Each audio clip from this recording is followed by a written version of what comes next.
In this episode of Sailing Dark Angel, on our mooring in Luperon, we install our new AIS to replace the final piece of our lightning-fried electronics. The installation includes the helm station mount, wiring, and antennas. We also visit the abandoned beach resort and deserted ruins at Playa Grande.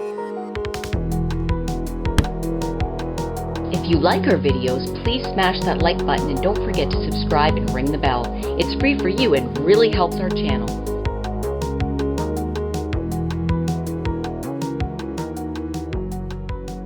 What are you doing today, not Captain Lisa? Yes. Are you cutting the captain's throat with a razor knife?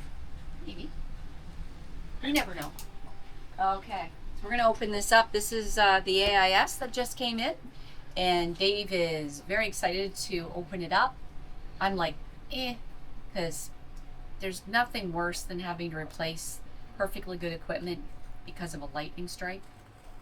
So we're going to get this open.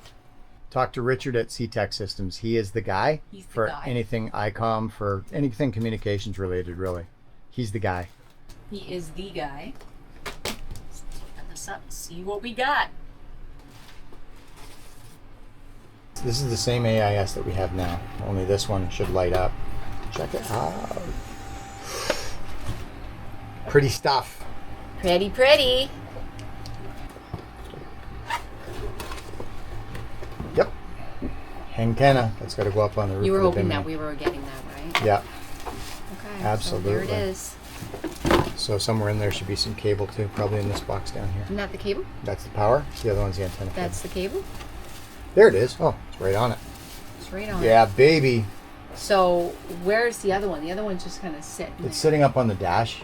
That we put it there temporarily 5 years ago. We put it there? We did that? Yeah, we did that. We meaning you? You and me, and mostly me. Yeah. Yeah, it's got to go to the roof. So we install this. We got AIS. That means all of our systems function except our wind indicator. And that is the next electronics project. I can't wait. I'm so excited. Are you? Yeah. You gonna make a bubble wrap cover up? I could. All right.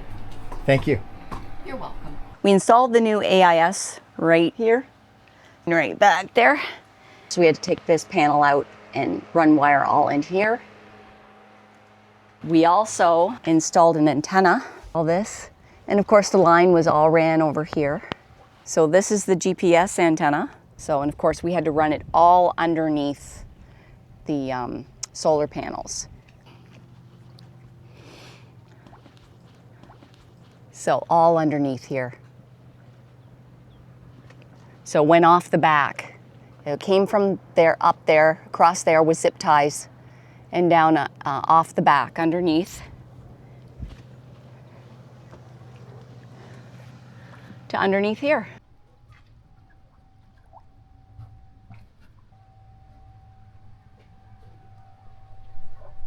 Right, Captain Dave? Yep.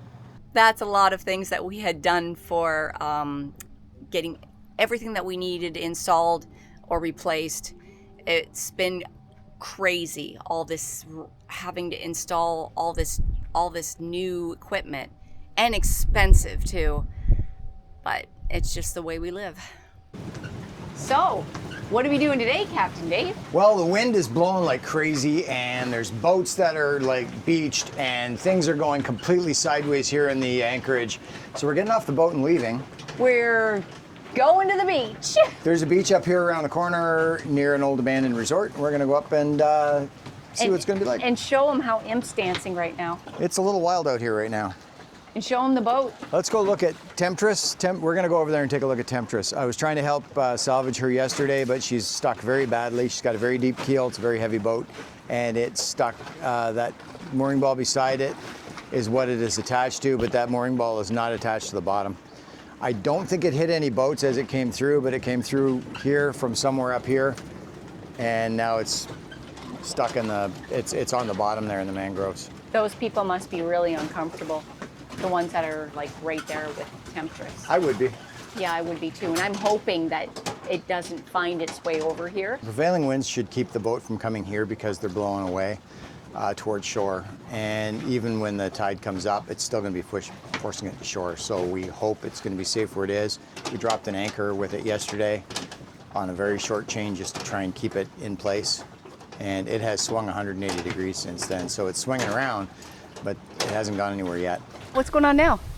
Right now, cows. We're walking this way and here's some cows along the way. And this guy, he's just trying not to hit them.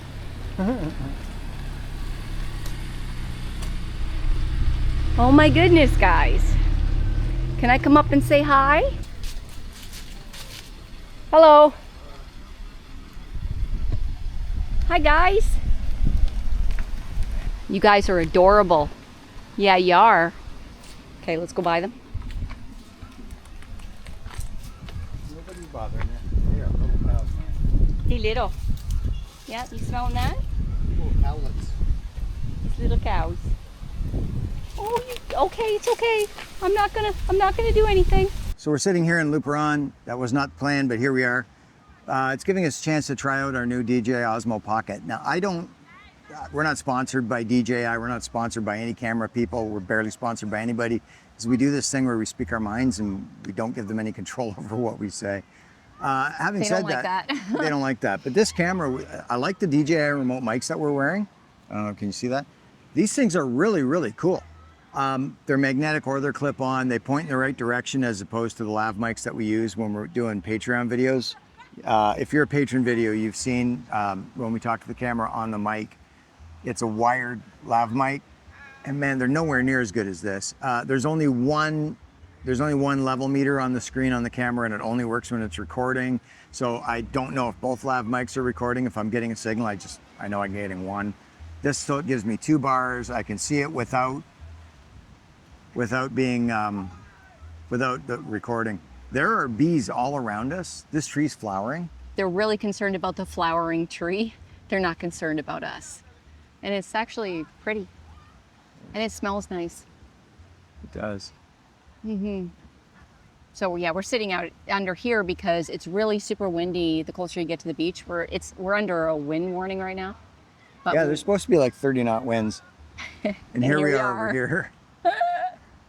But it's really nice. This beach is sheltered. It's sandy. It used to belong to the abandoned resort that's behind us. And now it's available for the locals to use, which is really cool. It's sheltered, it's sandy, it's nice.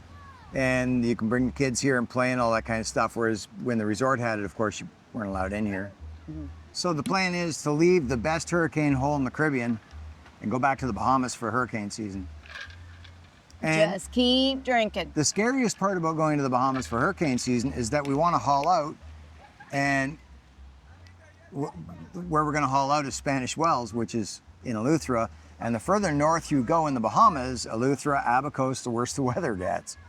And Yeah. so that's what we're going to do. We're going to pick the middle of hurricane season, save up enough money and work our way up to haul out, get a bottom job that's 3 years overdue, and then work our way back down here. And we should be back down here if we plan it right at the end of hurricane season, where we don't need to be here.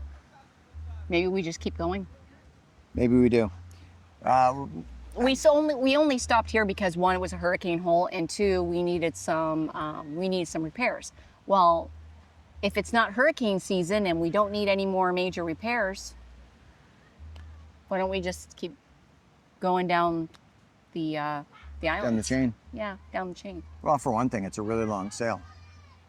But if we can get some crew aboard for a couple of days, you know, if you got crew for a week and went from Bahamas to, well, it might be 2 weeks, Bahamas right down straight through to the Virgin Islands. And then your crew could fly home from the Virgin Islands and we could continue down the chain, or they could stay with us further, depending on the crew. Yeah. Gotta Be careful on Yeah. who you choose. Oh, that's another thing we can discuss about who we choose to take with you on as crew. You definitely want someone who knows what they're doing. You don't want to break in crew while you're doing a crossing, because you're too busy trying to handle the boat in the first place to let alone somebody shadow you on how to crew a boat. And then when they're doing night watch by themselves, Yeah, you know, that's risky. yeah. So let's not do that. So here we are stuck in the Dominican Republic where people come to vacation. It could be worse. It could be worse. There could be way worse places to be stuck. We could be in, I don't know, Canada. Yeah, we're stranded. It's a terrible thing. Feel bad for being us. whiny. Feel bad for us. I'm just kind of getting a little bit creeped out because of the Bees. bees. We're Right. okay. Like they're too busy with the flowering Just heading down this little walkway. from the abandoned Resort. resort.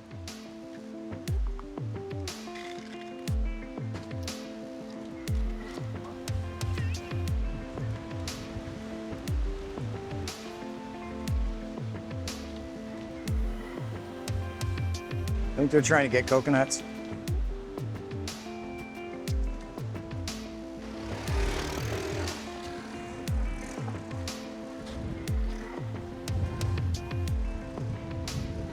I'm sure in its day it was a beautiful resort. Probably was. Look at the whitecaps out there. Wow.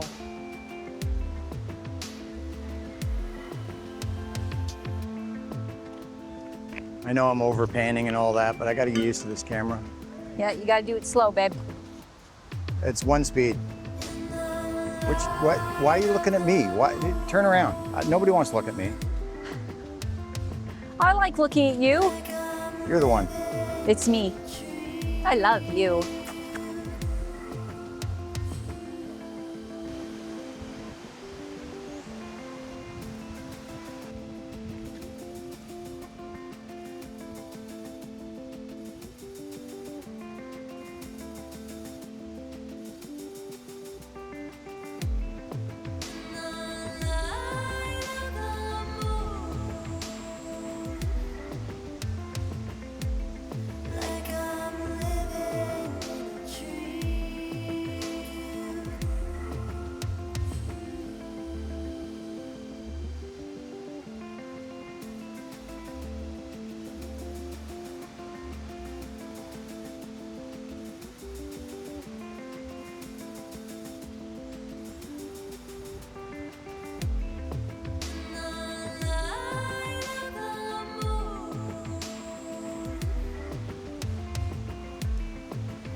It's really nice here.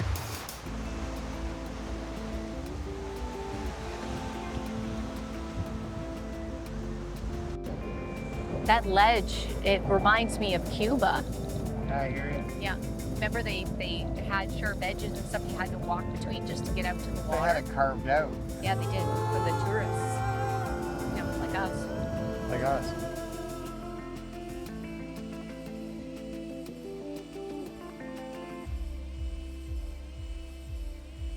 Playa Grande.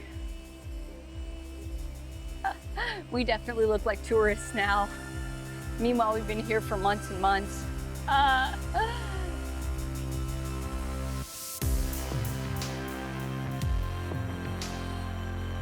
That's a fishing line.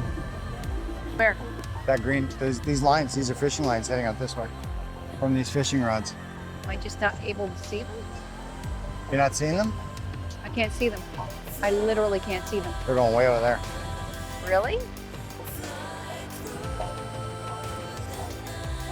Oh, there they are. I see one. I see them. I didn't realize they were up that high.